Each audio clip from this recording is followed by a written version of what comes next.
Hello. God damn it. I was waiting for that. I figured, okay. Hello, everybody, and welcome back to another episode of The Wi-Fi is Out with your two beautiful hosts, Arrows and Double T. Oh, sorry. I was looking for the other person. Oh, okay, so just me. I'm both beautiful hosts. I'm like beautiful host 1 and 2, and you're just extra host. Is that what you're saying? Yeah. Or were you insulting me? I couldn't tell. Oh, yeah. I should have went that route. You should have. Would have been better. Man. But anyway, we have an amazing episode for you guys here today, all about the brand new Pokemon Scarlet and Violet DLC Indigo disc. We both played through it, so far we've played through the full original game, DLC 1, and now DLC 2, side by side, enjoying the story together. And, I mean, as just a base, beginning statement, I think we both enjoyed it pretty good. It was more fun with us both playing together, trying to do a challenge at first, failing that challenge on the first gym. Gosh, I forgot about that. But it became a lot better the more we went along, having fun, catching some new favorites. Yeah, I mean, I would say this has been the first Pokemon game that I felt that you almost kind of need someone else to play with to make the game more enjoyable. Because every other Pokemon game, it's another Pokemon game. You play it, you enjoy it, you have fun, you collect them, do some battling, and you're done. This one, when you have somebody with you and you actually start using the multiplayer aspects, it's been a blast. It's been buggy at the start, but they've definitely fixed it up quite a bit. Still not what we thought. Yeah, so we already talked in a previous episode that you guys can go and watch about our reaction to DLC 1, which we'll kind of touch up on again. But I want to jump right into how we felt about DLC 2, kind of, what it was. So we started the game, started up, DLC was out, and we get a call from, was it our principal, right? It was our principal that called us. Yeah, about the blueberry principal.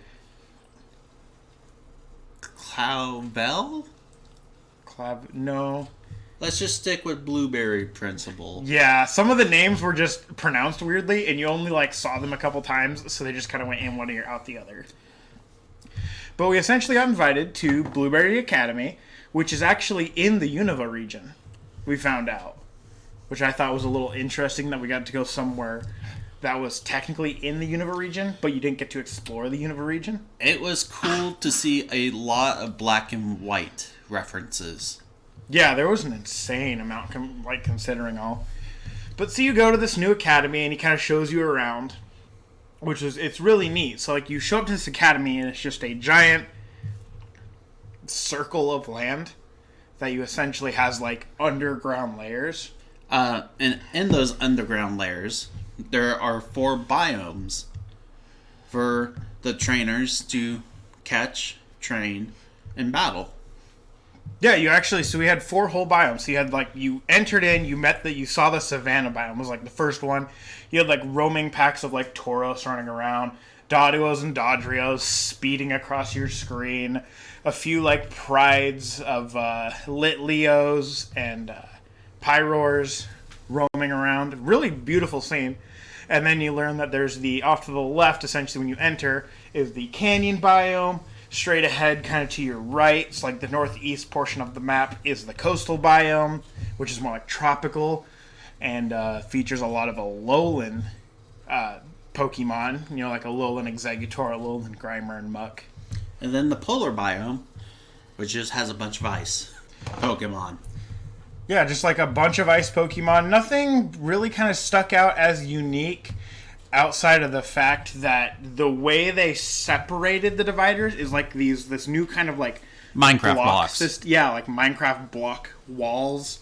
And inside the dead center is their little academy kind of meetup area that you go to. Also created out of these weird colorful blocks. They didn't really touch up on why they chose these colorful blocks instead of just going with some basic stone or wood or something that would have made more sense and would be easier on the eyes. Bio-friendly. Maybe it's they're made out of quartz or something. I don't know. They're made out of Geodudes. They just painted them white. Gosh. But then hanging up at the top of this, it's called the terrarium, right? Yeah. That's what they called it, is this giant crystal ball that essentially is Green. Green crystal ball. It started green. Okay. That essentially just kind of allows Pokemon to terrestrialize and create these environments. It's kind of their experimental, like this whole area is experimentally made by humans, Which, not natural. by the way, since they made that orb, we now know other regions can now terrestrialize. They just need that orb somewhere. Yeah, you essentially need this orb that's powered by terrestrial energy that you get from Paldea. So just saying, we could have Dynamax come back. It just needs to be in the orb. Yeah, just filled up with an energy from the original region. Which leads to some theories that we'll talk about. But so you go in and you have access to these 4 new biomes. The canyon and the polar biome we didn't really touch upon. They don't have anything super unique, I would say, about them, outside of they have an underground system. That's where all these like electric Pokemon like Joltik and Elekid can spawn. It was too much climbing, honestly. It was a lot of climbing. Which climbing, I would say, is the worst feature of Miraidon and Koraidon. It's not terrible, but it definitely, it doesn't flow into the game. So, like, in my opinion, when you're riding on Miraidon or Koraidon and you run up to a wall that you're just running directly at, your Pokemon should immediately just automatically start climbing the wall. You shouldn't have to jump to latch onto the wall, slide down, then start climbing. And when you get up to the top, your Pokemon should essentially dismount climbing, where they just start going and running. You know, they shouldn't really kind of do this weird hop thing that they do, and then they stand still, and then you can ride. Like, there's just too much of a pause between it. I'm more of a fan of the Chargestone Cave that connects the Polar and Canyon. Yeah, which was the cave that I was mentioning, where all the electric Pokemon are at. It has a whole bunch of crystals. Really beautiful looking for a cave. Very intricate. Oh, I just realized that's another Unova thing. That they have a Chargestone Cave in there, so they brought the rocks over. Oh, yeah, cool. But this time they call it Chargestone Cavern.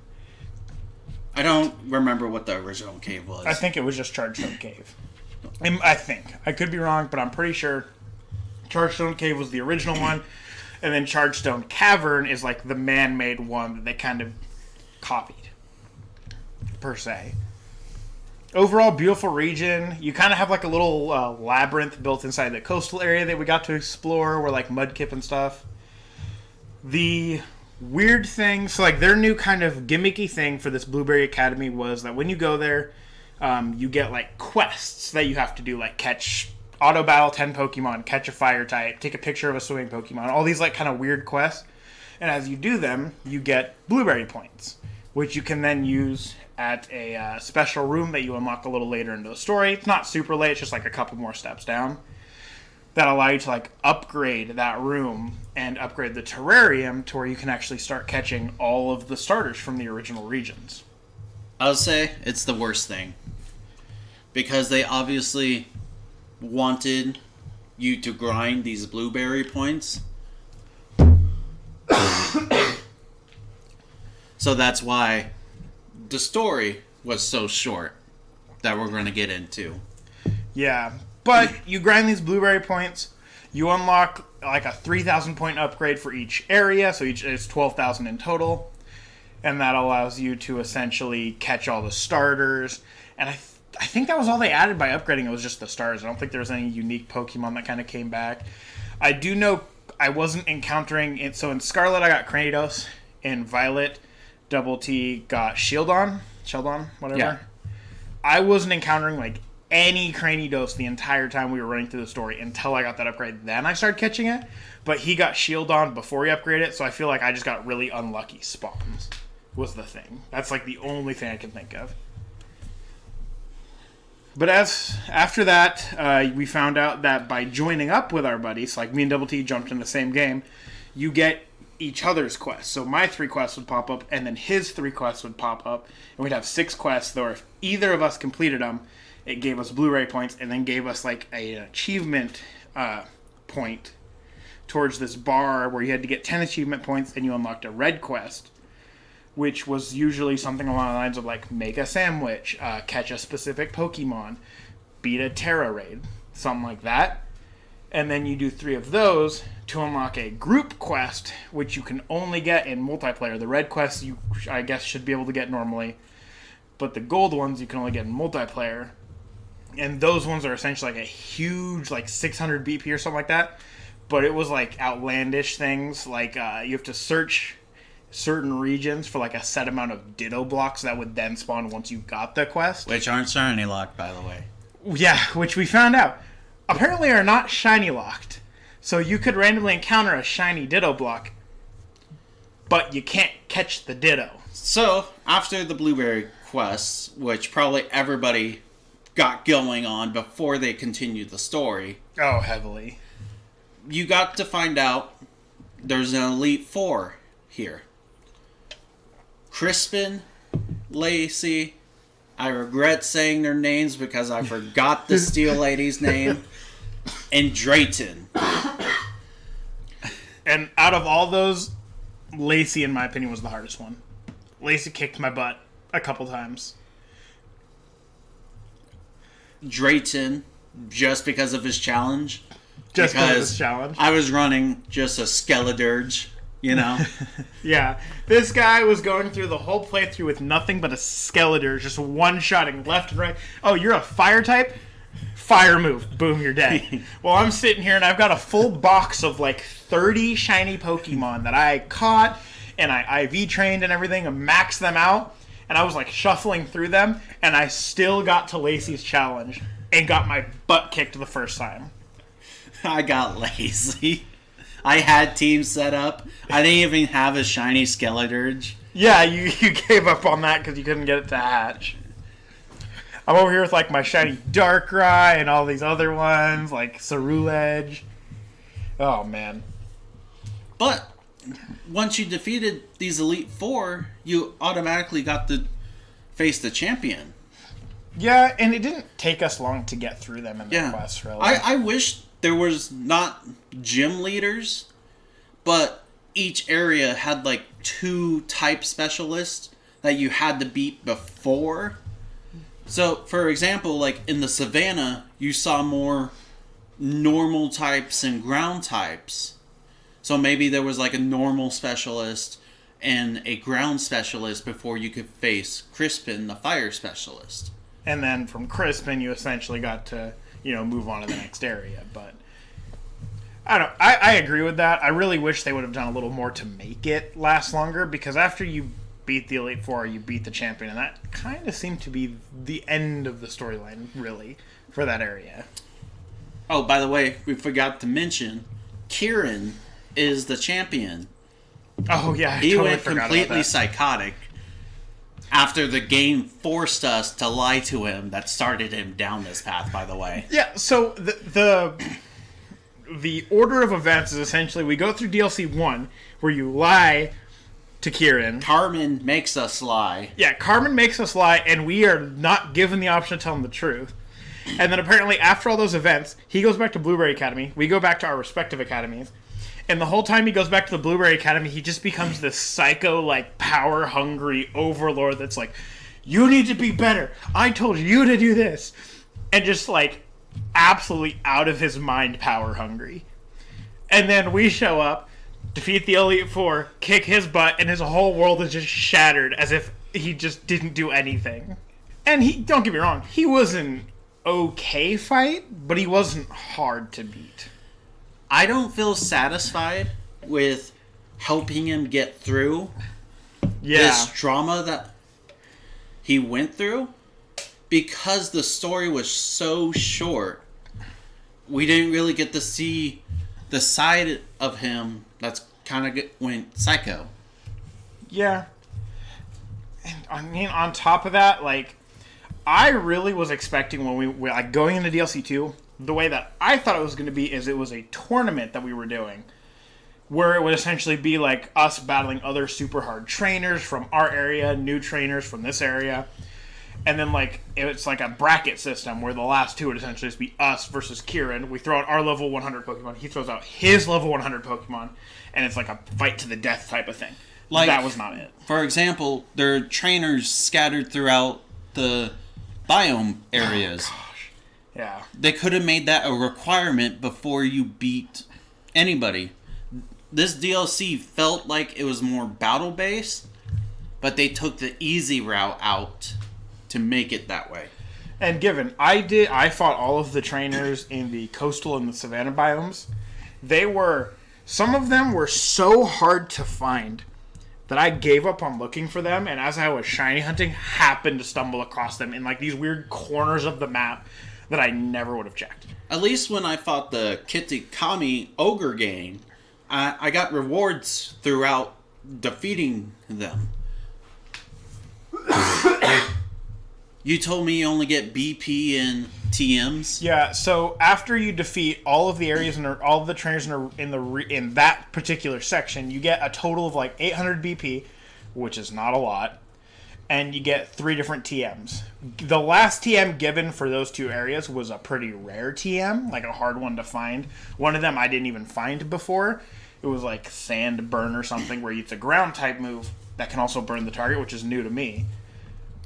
But they weren't good rewards. I was expecting like a new phone case or an outfit or, I don't know, just something along those lines.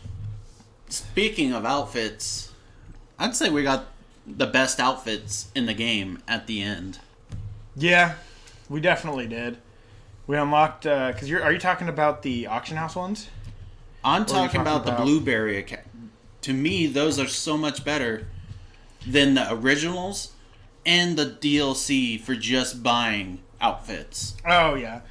I would say the Blueberry Academy outfits were the best Academy outfits, but I still like the Kitakami robes that we got. I'm still rocking the colorful gold one that you have to do the $1 million test or whatever it is for it. I'm rocking the gold tracksuit that you have to beat at the end for. Yeah, and you get some cool rewards because they do have like a coaches system where you bring back other trainers and you battle them. And I thought that was neat, but it felt weird having to use in-game monetary resources to bring these people over. You just had to use like the Blueberry points to bring them over. But you had to bring each person over like 3 different times to get like the rewards that you needed to get. So each person was like 600 Blueberry points, and it was like this unlocking system.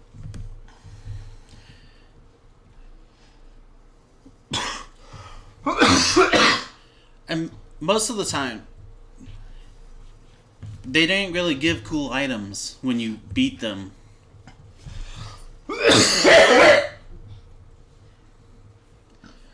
Like for the gym leaders, this would be, as long as you didn't go back and fight them again, this would be the 3rd time that you beat them. Yeah. And some, like, even though as a shiny hunter I appreciate more Herba Mystica, but compared to getting like a brand new shoe that brand new part shoe of the gym leader's outfit, which could have been the entire outfit. Should have been the entire outfit, yeah. I will say, I wish we had gotten more representative outfits throughout the DLCs. Regardless if it was like you had to do like a special battle challenge for it or something, like it would have been better to get the outfits versus like, oh hey, here's a rare candy, or here's 3 Herba Mysticas. Like, okay, I could go farm raids and get these, so. And then, once you bring the gym leaders over, they bring the teachers over. So if you didn't complete the classes, you had to go do the classes. We had to sit there and go finish the classes, which I thought I had already done in my Scarlet playthrough, but I did not. And that took so long. So we had to go complete the classes to unlock the rest of the teachers, to bring them over, to battle them and stuff, in order to unlock the Elite 4 members. I think it was next. And then the champion. Yeah. And we still have 3 more, but they're locked. Yeah. Which we will get Which I'm pretty sure until the epilogue. Yeah, until the epilogue portion that's coming out January 11th, I believe. Which is weird, because why would you wait till next year? Yeah. For something that could have came out unless it's not done or something. But Yeah, so I don't think it's going to be that big. So that pretty much kind of sums up like the blueberry portion, and then you kind of, to finish off the quest line for the DLC, we end up going back to Area Zero and doing a whole bunch of stuff to essentially get a new legendary. Is about all I feel like saying right now. I mean, if you don't want to say anything to spoil it. Yeah, I feel like just in case, you know. But you go back to Area Zero, you do this kind of exploration mechanic through like a new cave system that you find, and there's like 2 random spawning Pokemon, and it was just the giant rock starfish and its baby form, and you beat some new terrestrialized Pokemon that have the 19th type, I think it is, the 19th Terra type, which looks okay. And then you get this new Pokemon. I honestly hate how it's called the 19th type, because it might never come back again.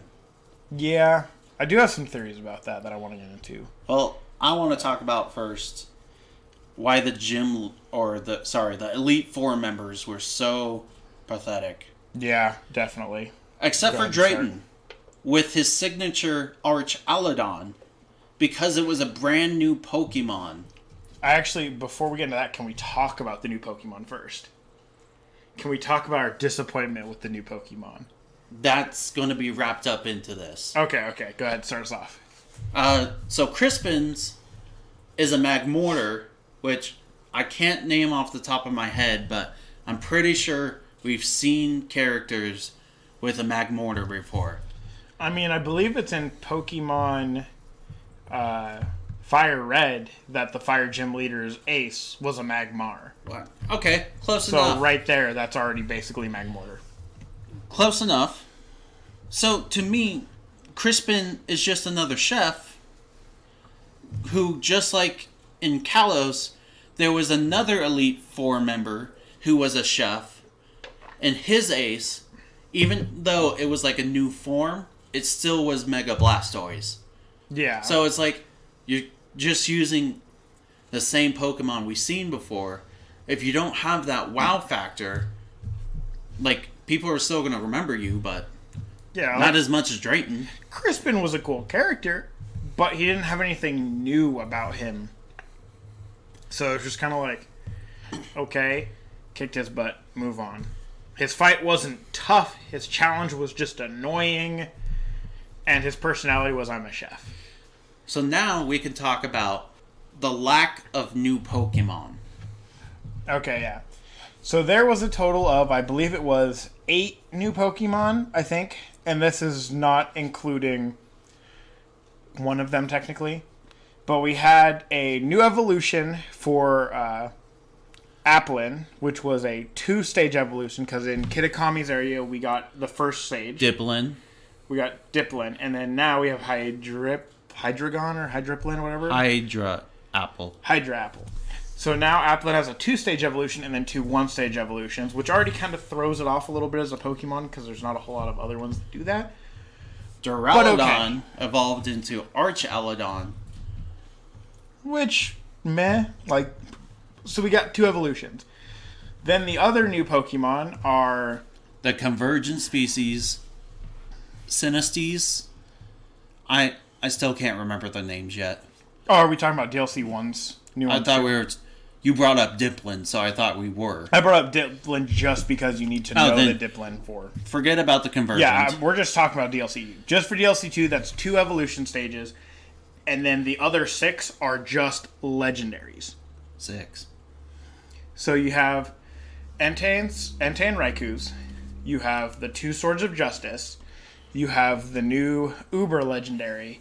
And then technically the other one that's not out yet. Oh, I won't even count that one yet.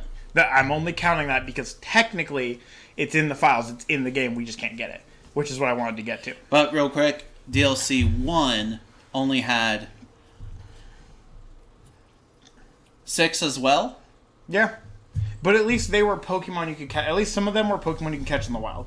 This DLC is 2 evolution stages, which they were cool and unique, but okay, it's 2 evolutions, whatever.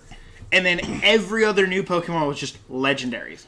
Given, Walking Wake, the dinosaur version of Suicune, and then Iron Leafs, which was the tech robot version of Virizion, were both in raids. So you had this cool raid system battle, and then you got them, and they were really strong. They had good IVs. It was cool. Granted, with the way you got to meet the other two Paradox legendary Pokemon, I wish they would not have been in raids, because it would have been cool. So you get to meet Piran again, the photographer. Who helped you get the Blood Moon Ursa Luna, which was a cool quest. Oh, so 7 in the DLC one. So you had to go find them in the area 0. Yeah. So just finding 2 of them instead of 3 made it kind of less. Basically, the way I saw it was like, we got Walking Wake and Iron Leafs, and they were in raids, and I don't like the raiding system, but it was still like a fight, and you had to put a lot of effort into it. And then you go to DLC 2. I think I used Skeletor's again. Yeah, you just one-shot everything, because that's what you do, which is okay. But then you go into DLC 2, and they're like, oh yeah, we're not doing raids this time, which we had no information about. No one even knew that we were getting Entei and Terracion's forms in there. They just were like, oh hey, we also have these, which caught everyone by surprise, which was kind of cool. But instead of putting them in raids, they threw them into Area 0, which was fun, and it made a lot of sense. But now you have it split up on how you get them. So now people that get the game as a new game are guaranteed Entei and Raikou, but you have to wait till the event comes back to get Suicune, which makes it stupid. I'd rather just either all 3 of them need to be in raids or all 3 of them need to be in Area 0. I would prefer them to be in Area 0 because then everyone who gets the game in the DLC is guaranteed to get them, which is cool. But also the raid portion of it was also really cool. So I think how I would rather have that is you're guaranteed to get them in Area 0. You just get the base form. But if you do the raid and they make it instead of a 7-star raid, like an 8-star raid, like you need to have like the team set up, they're shiny. And you get 1 shiny and that is it. Okay. I mean, obviously the downside is if it's a guaranteed shiny, then people can just have multiple copies of the game, multiple accounts, keep doing it, get all their shinies, sell them. But it's like, yeah. So we both can agree, we wish there was more new Pokemon. Oh, especially probably a Blueberryan form.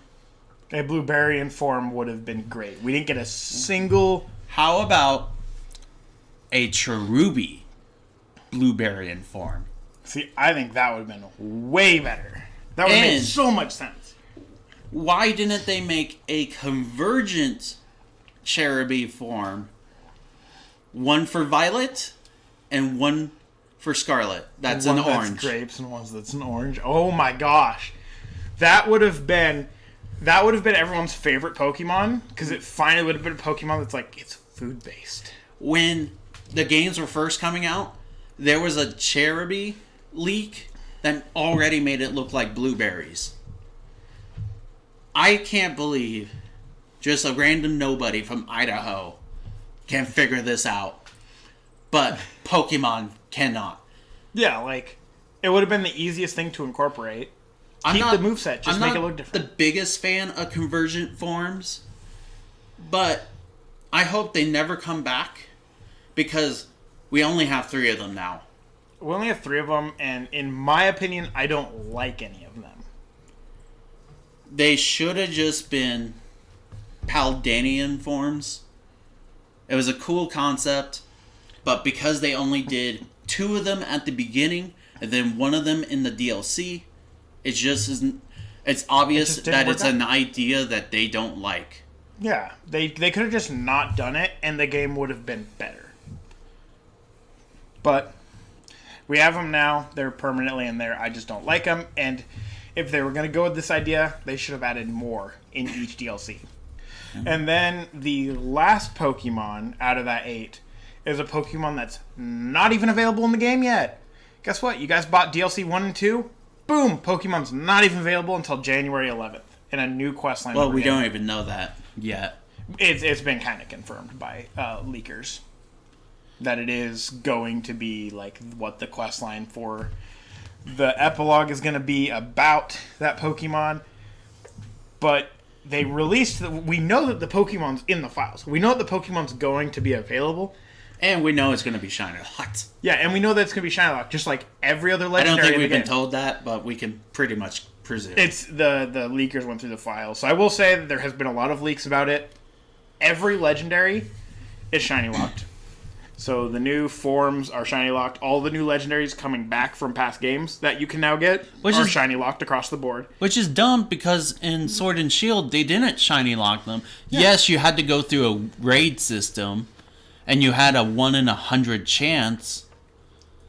But, man. But at least there was a chance. Before I became a shiny hunter, I remember looking at GameStop and going, oh, I don't need that red cat or red bat. Why do I ever want those shinies? Now I want those shinies. And I would 100% soft reset for those shinies. Especially if they could show up in the overworld. Yeah, and that's what they did in this game was they showed up in the overworld. So it's like it wouldn't have been hard to know if it was shiny or not. And it would have given... and as any Pokemon player that's experienced would probably tell you the same... The end game of Pokemon is shiny hunting. Once you beat the story, the only reason to keep playing outside of just restarting the game is to just hunt shinies, because there is no other end game. There's nothing to do, especially in this game, other than like battle some trainers, which give you crappy rewards, or get more blueberry points, which also you don't really need once you beat the game if you're not doing anything else. At least if you're shiny hunting, it gives you something to do. So when they shiny locked all of the legendaries that came back, like Rayquaza, Latias, Groudon, Reshiram. Raging Bolt, Walking Wake. Or not Walking Wake, Iron... whatever, the other ones. We don't need to talk about the irons. Yeah, they were so bad. They basically were looking at the community being like, yeah, there's no end game. And you guys thought these legendaries were going to be shinyable so that you could hunt them, and because each legendary... would probably add another, couple weeks, potentially, of playtime for just trying to get that one legendary shiny by doing the full odds and resetting on it. They're like, yeah, no, you don't get it. You can do it in Sword and Shield, can't do it in this game. Which would have been so much more fun with the new thing they added. The new feature with Koraidon and Miraidon, the new power. Oh! Do we want to talk about that? No. Because I feel like that's pretty big. No, it's fine. You sure? Yeah. Just, if you have access to the Blueberry Academy, you can defeat the Elite Four. Beat the Elite Four first before doing the Legendaries part. Yeah, just beat the game, beat the DLC, and then go back once you've beaten it and got all your rewards and everything. That brings me back to another thing of mine. I was so disappointing with my Iron Paradox forms. They were trash. They were Swords so of bad. Justice. Why didn't they make them more robotic? Make them have jobs. Chiracion could have been a bulldozer. Yeah, and the new robots. So, with one of the new features, you can actually play as your Pokemon. You can synchro with them, I think is what it is. Yeah. And we test, as soon as we call the legendaries, we test them out side by side, which one's what you could do versus running on land, flying on water, swimming in the water, size comparisons, how fast they were. All of the Iron versions were so much smaller than the regular version. They were teeny tiny compared. And then if it's a Pokemon that couldn't go into the water naturally, you couldn't. If you went into the water to swim around, it just kicked you back onto the land with a loading screen. But yeah, the Iron versions were terrible. So, do we want to talk about the new power that Koraidon Miraidon got? The little special ability? Sure. Because I think that might be really important. We unlocked flying, finally. Yeah. Not the gliding. Yeah, not the gliding that we've had, but true no-holds-barred flight in the game. And it works once you get it, because you beat the whole DLC 2, get to the end, then you get it as your reward. And it works in all three areas. Kitakami, Blueberry Academy, and Paldea. And I think technically Area 0 too. Which, honestly, is so good. I wasn't expecting them to. I always thought we were going to, at most, get the Braviary, which launches us off the floor, and then we glide. Yeah, because even in our... I don't think in any real RPGs right now there is true flying. It's always just like a form of gliding. They're like, okay, it's a crappy gliding that you get, but at least it's something. This one is true flight. You can go as high as you want, as long as you want. I don't like how you can't really control the speed. You can't slow it down or speed up. It just is. The steering for me is the worst part. The steering works exactly like an airplane, but I turned the invert controls off. So when I go up, an airplane would normally go down. But when I go up, now my Koraidon goes up, and it takes a little bit of getting used to.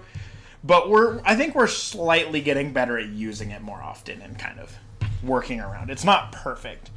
It still has an issue where, like, if you're looking behind your mount and you turn, like, your mount just does this weird thing where it's, like, trying to follow your controls, but now your controls are, like, reverse behind it. So it's, like, yeah, it's trying to, like, auto-track your controls, and you're looking in the wrong direction, so it just flies straight, which is in the opposite direction that you're looking. But that's pretty much it from the Blueberry Academy, right? Yeah, that pretty much sums up kind of our experiences overall. I think it was a good DLC. I don't think it was amazing, but I had some fun. Do you think there's going to be a third? No, I don't think there's going to be a third. Because, so with this new epilogue that we're getting, it's supposed to, as far as we're aware, finalize the storyline with Arvin, Penny, and Nimona, who we also didn't see at all in DLC 2. Or 1. Or even 1. Like, as soon as the regular game... They gave us 3 crappy, just random students. Yeah, to go through the last chunk, which was meh. But it's supposed to finalize their whole storyline, and then we meet this new legendary, which is locked currently, that we can't even get. And then, like, it's the end. That's the end of the game. So that means we're getting a new Pokemon game probably next year. Gen 10, I'm hoping. I'm hoping not. So I think we have 3 different ideas of what it could be for, like, a mainline game. So let's talk about probably the worst option we have right now. Not the worst, but probably the least favorite of ours. The least wanted out of the 3. Let's go Johto. Which would obviously make more sense than obviously like a Let's Go Hoenn or Sinnoh, just because they already did Let's Go. It would be the next step. Yeah.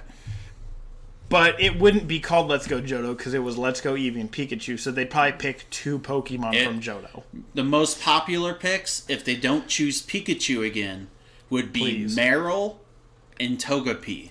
Which I think would be great. And if they choose Pikachu or Pichu,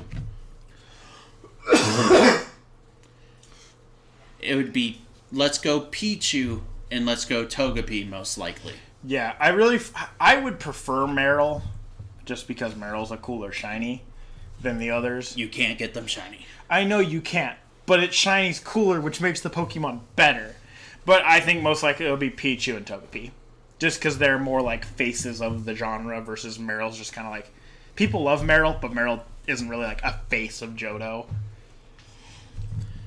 I don't know. I wouldn't get it. That's not my type of game. I mean, you would get it if I play it. I need the second person. You could buy it for me. I'll be honest about that. I'll probably buy both copies. Yeah. Then I would play the copy. But I myself am not going to go out of my way to buy a Let's Go game because after watching Let's Go Eevee and Pikachu, I just don't like the way they did it versus how the normal mainline games are. At least it's better than the chibi style they went for Diamond and Pearl remakes. But those were rough. I would be disappointed with myself because I've already transferred all my shinies from Pokemon Go, which was one of the top features of Let's Go Pikachu, which you got to transfer your Kanto Pokemon over. And it was for free, right? For free. You have to do the stupid charge bar bullshit? Yeah. And they don't get the G on them either. Oh, okay, that would be a reason to get it. And I still have like a Pokemon Shiny Park going on. Dang. Sometimes I just go back to Let's Go Eevee. But, what would the storyline be? Because I didn't even play Eevee. It would be the same thing. It's just the same thing as the base games. Mm-hmm. Meh. At least in Johto, you got Johto and Kanto together, so... I mean, that would be my assumption. If they do a Let's Go... And the Pokemon followed you, so... Yeah, if they do a Let's Go Johto and they don't give you Kanto stuff and it's just Johto, then it would be not as true to how the base games were, but it'd be more true to just the Johto region. So I'm kind of 50-50 if I were to get the game. Oh, we have 4 options. So we did the 4th. Let's go with the 3rd option. I don't know what this new option is that I don't remember. This new 3rd option. Okay, what's it? Is Unova remakes. Oh, yeah. I think because it would be Black 3 and White 3, or Black 4, White 4, something like that. It would be 3. If they decide to go that route. Yeah, which, I mean, would make the most sense to me, but... Because one of the cool parts, especially with this DLC 2, with all the Unova, 2 of the Elite Four members are connected to the gym leaders in Unova. So they would have to do Black and White 3 and has another time skip. Because if they either went back to White 1 or White 2, you would piss somebody off because White 2 was their favorite. Because the story progressed, let's say, 5 years. So stuff changed compared to the first game. This would be another one that I also wouldn't be interested. I didn't play I didn't play the Black and White games at all. I essentially played Platinum and then didn't play a game until the remakes of Diamond and Pearl, which were just not good. They should have just remade Platinum. Would have sold better. Would have done better. And then played Arceus into Scarlet Violet. Okay, so second option, which is one of my personal favorites. Then you say. Oh, then I say it? Yeah. Is another Pokemon's Legends game. Oh, okay, that's what I was going to say. Yeah. I think we both have different legendaries to choose. I think if it's going to be something, it'll probably be like Celebi. I don't think they would go the Mew route. You're obviously picking that because Arceus is a mythic, right? Yeah. To keep it with mythics. Yeah. For me, if we're going mythic, it would be called Legends Keldeo, but I would prefer Legends Kyurem because it's been canon now that Reshiram, Zekrom, and Kyurem all used to be one dragon. Which, I do agree with you, would be a cool idea because we would theoretically get to see their true form.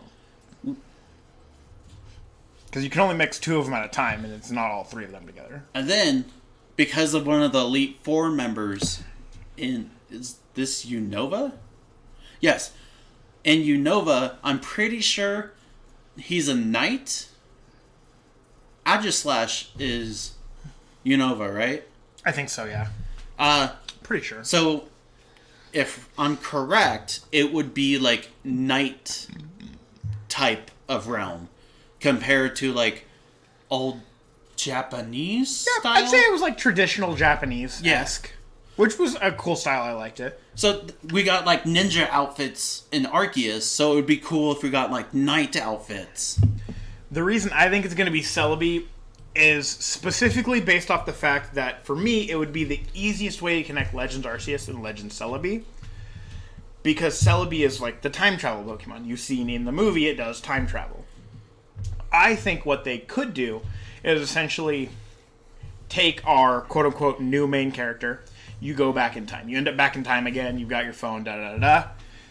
And then as you progress through the story, you find out that Celebi, for some reason, is essentially just transporting trainers back in time to help fix issues in each individual region.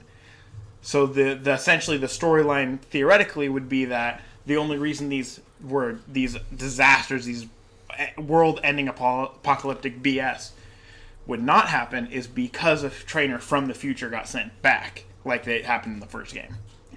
Because you did end an apocalyptic event. You did, in Legends Arceus, stop the main bad guy from taking control of Giratina and ending everything.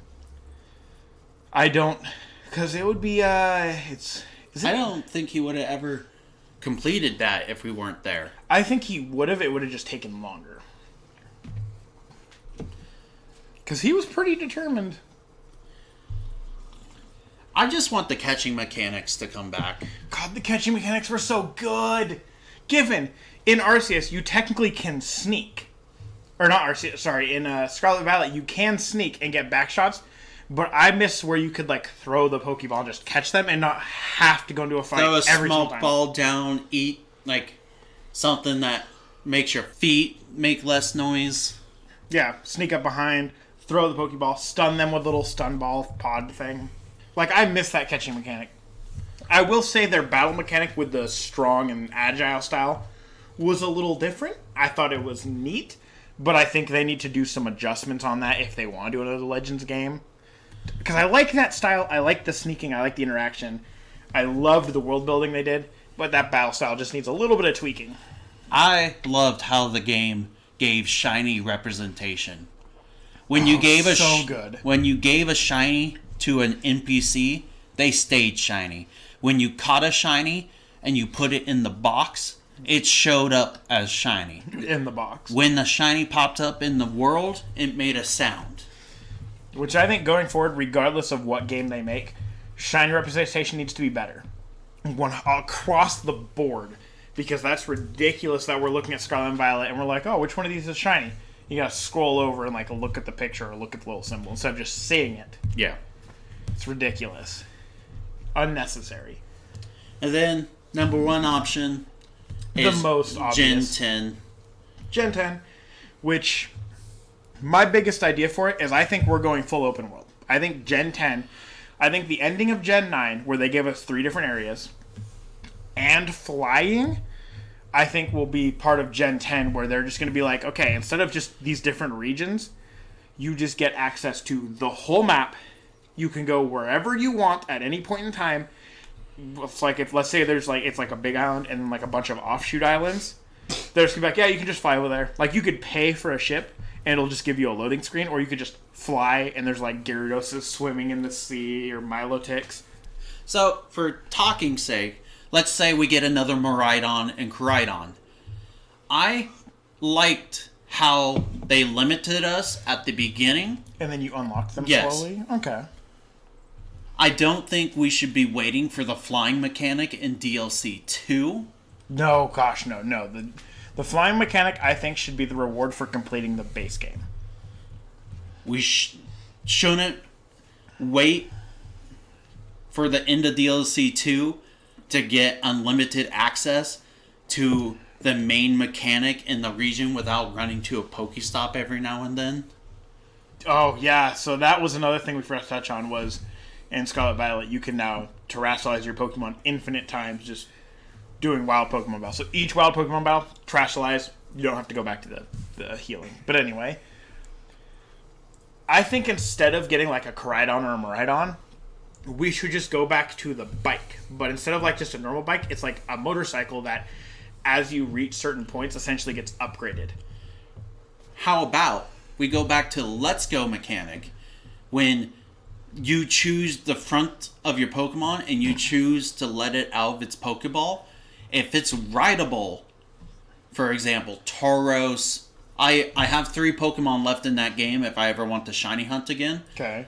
A Tauros, which you can ride on the ground, so you run faster. Okay. A Charizard for the sky, and a Gyarados for the water. Okay, so instead of just having one mechanic, like have your Pokemon actually do what they're intended to do.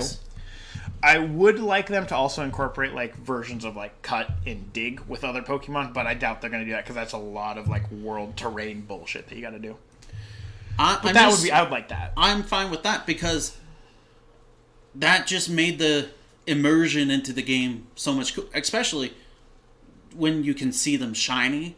Yeah, that's the cool part. And you can just run around like on your Tauros, just having the time of your life. I agree with you, but I do unfortunately still feel heavily that Game Freak, they're going to choose, like Pokemon's going to choose the laziest option and be like, you get a bike. You can paint the bike, but it's basically just like a motorcycle that you can like add wings to or add like sea glide stuff to over time. That's what they did for Sword and Shield, yeah.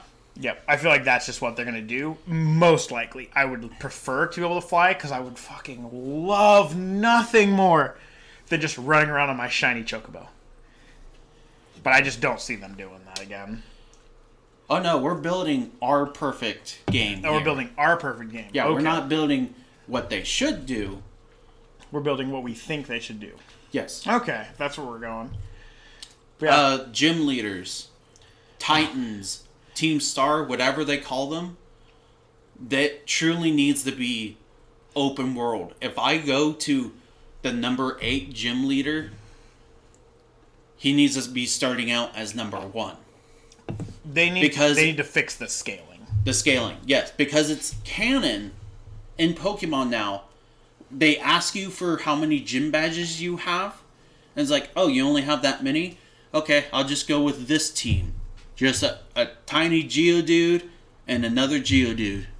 Yeah, I would like the scaling to be more accurate and representative of both how many gym badges you have, so where you are in the game, but also how strong your team actually is. I know it would be a lot more coding on their part, but I would love for the game to essentially have access to your whole team's stats, look at them and be like, okay, their average level across the board is 60. Here's a full team of level 60s. Even if you're on gym badge 3, just because you overleveled, I would love for the game to punish you more and be a lot more hardcore and be like, you decided to overlevel. Guess what? Get wrecked. But I don't think they'll ever do that. I think they'll just fix the scaling. I do want, however, multiplayer to be better for those fights. I want, if I bring you into the fight and we both beat the gym leader in a double battle, we both get the badge. So I see it your way. I could understand keeping the gym leaders single, but if they bring something like the Team Star back, that should definitely be multiplayer, because having you running, attacking some Team Star over there is like, oh, I'll go over here. And what, instead of 30 you have to knock out, it jumps up to 100. It'd be so awesome to have dialogue where, like, if you go in with your buddy, like, let's say 4 of you go in. Like, we're just going to say 4 just because that would be theoretically the maximum amount of multiplayer I would see. We just learned how to play the controllers with our feet. Yeah, exactly. But no, the reason I'm saying 4 is because that would be the max.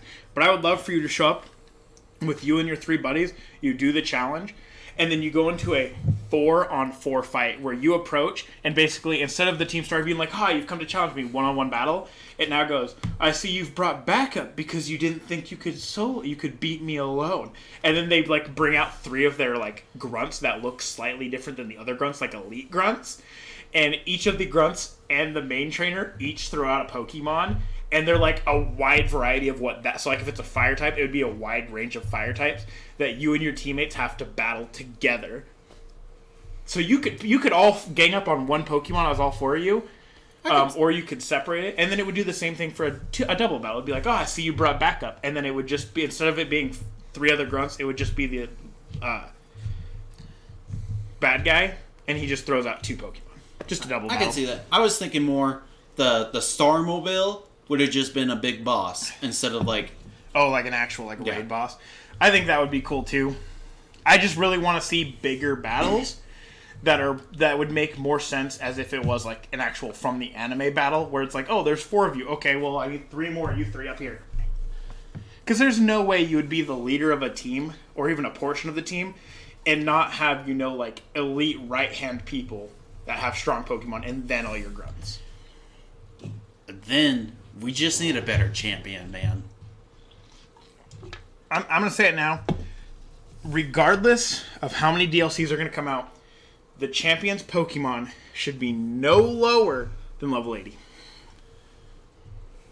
I don't even remember remember these level 70s. What she had, but she didn't make a memorable impression. Yeah, no. The new champion's team should be 6.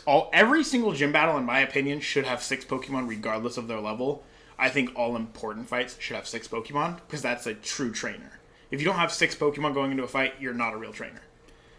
Unless you're doing a challenge like a Nuzlocke or something, you just get SOL. But like the champion should have 6 of the best Pokemon in that game, regardless of what region. One of them should be from the new region, like the pseudo-legendary from the region. Like, that should be there. Like Cynthia with Garchomp. Yeah. But it should have 6 of, like, the roughest, toughest team. that you could make without copying other champions. Clothing options need to be vastly improved. You should be able to theoretically purchase any clothing option you could think of. You want to run around in swim trunks all day? Do it. So, I know they make these games for children, even though most of their fan base is adults by this point. Yeah. Even children don't want to wear school uniforms in their games. Yeah. I would love to run around with like a leather jacket, some cool baggy pants, some nice gloves. Give us new options. Just give us options. That's it. We should be able to buy the gym leaders' outfits. They are celebrities in their world. I would love so much if once you beat the gym leader, one of their rewards to you was like, hey, my stylist, designer, whatever, is going to give you the blueprints so that you can take it to your own personal styler. Like you have your own personal styler because you're the champion in the making. And then you have to, you keep the auto battle in, and it's like, to make Iona's outfit, you need Magnemite screws, Luxray hairs type of thing. Yes. That would be so good. And you have to go get those materials and take them to your stylist. That wasn't part of my thing, but improve the crafting to make it more than just TMs. So instead of you having, like I said, instead of you having to go to your own stylist or just a stylist, when you beat the gym leader, they basically say, hey, if you bring me back these materials, I will talk to my stylist and get you a version of my outfit. If you want to cosplay as me. Because you know how many people would be dressing up as Larry? Oh, so many people would be... Everyone would just be Larry. But that would be so cool. And then you have to go get the materials. You go back to that gym leader. You talk to them. They make you the outfit. And then, for example, Iona's fight, if you got her outfit, she basically says, now that you have my outfit, we're going to do a special stream fight. And then you go into another battle that's slightly tougher. Just for fun. You wear Larry's outfit and you take over the paperwork for a day. Special mini game type of thing, possibly. Because here's the thing that Sword and Shield was Gigantamax, right, in the stadiums? Yeah. Sword and Shield did it so much better than Pokemon Scarlet and Violet. Pokemon battling, in its essence, is a show. You're putting on a show with your Pokemon. Yes, you're doing it to see how strong you are, but it's a spectacle. You know, that's what a gym battle and the Elite Four, the champion, is supposed to be a spectacle. Sword and Shield did great because they put you in a stadium where people had tickets, essentially, to watch it. So why would you not turn every gym leader... Obviously, each one would have their own personality, like Larry's, just kind of I'm here, I have to do this. But make each gym battle a spectacle where, the gym leader is telling you, this is for show, but I'm not going to go easy. Make it look good. And you're still just doing the mechanics, you're still just battling... But you're have it in your mindset that oh, I need to, have fun with it and enjoy it. It's a show. People are supposed to have fun and they want to see this battle. Not just okay, I go in and the gym leader's okay, you beat me, here's your badge, bye. And then the last thing that we need, voice acting. Yeah, man. If they had voice acting in Scarlet Violet, it would have been the best Pokemon game, hands down. So I watched a YouTuber who voice acted Kieran through his last fight. I was more invested in his fight than I was with mine. Because he Kieran, was going off his rocker, you can't beat me. I can't let you beat me. Especially with, Nimona and Arven and, going down to Area Zero with them actually talking, would have just put you way more into the headspace of, oh, this is happening. I'm here. These people are my team. I do have a hot take, though. But no more Pokemon Rival. I don't want a Pokemon Rival. I want a Pokemon team. What I would like to see is the storyline be, we show up to this new area, however the setting may be, whether we lived here, we've grown up here, we come in from a new area, like we did, I think it was Johto or Hoenn, where we drove in, we're oh, this is our new house. But essentially, we meet a team of people, a fossil collector who works on, experimenting and discovering the history of the storyline we're supposed to do. A tech person whose sole purpose is to get us ready for these spectacle gym battles so that we can become a champion and become famous, because that's what a champion is. You're a famous person, you're a face. Run to another person whose whole goal is training Pokemon, and you come in, he sees something in you, and then you do battles. And it's not a rival, but a trainer. where like each time you do the fight, it gets harder and harder, and he pushes you, and he has special teams set up for like you select what team you like. It's the game looks at your team and it's like, okay, this is the team you'd have the most trouble on. Here you go. I want to get rid of the. I know this is a hot take, but I want to get rid of the rival. I'm so sick of the rival coming in and being like, oh, you chose the fire starter? Here goes my grass starter. You used a super effective move and one-shot me. Nice job. I want to battle you again. Oh, you one-shot me. Nice job. Like, I hate it. I hate it so much. With a passion at this point. Nimona was cool because her whole thing was just trying to get better. And she actually did that. But when you go back to, like, I think it was Sinnoh, where the guy was, like, your buddy, fucking hated it. So much. Yeah. It was so stupid. Barry's, it was a pushover. Barry's dumb. I don't want another Barry. But I do think turning the game into you've already done school, or like you're still doing school, but you're trying to become a champion and become a celebrity, which is what they are, and having a team behind you that helps you reach that goal would be better. Okay.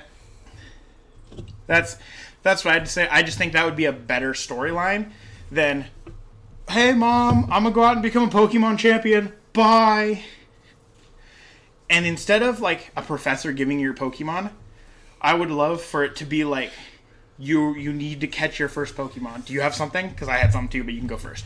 If we're doing our perfect game, all of the Pokemon in the Pokédex, you get to choose your starter. I would like that. My perfect game...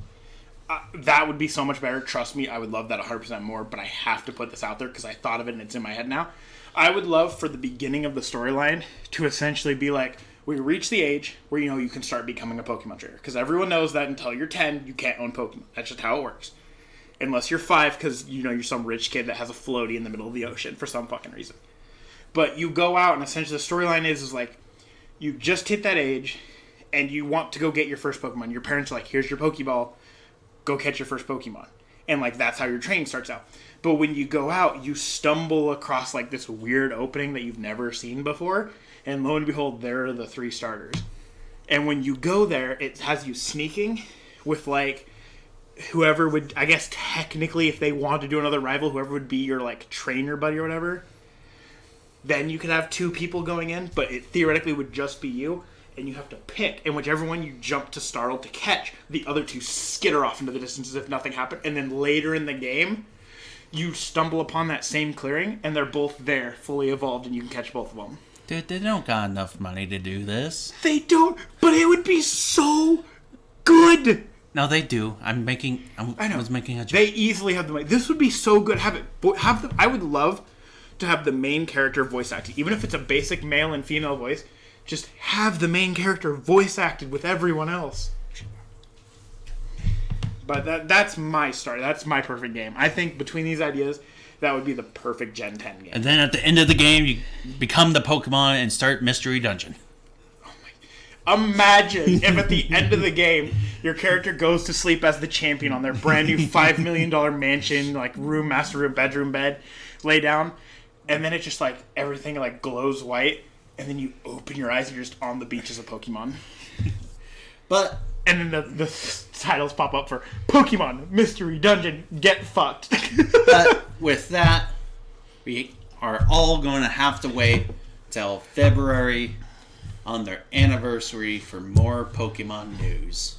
Which I think we'll probably get a new game announced. Whatever it's going to be, I think it's going to be one of those 4. It's definitely a mainline Pokemon game. It's going to be... Yeah. If you guys have any other ideas, leave it down in the comments below.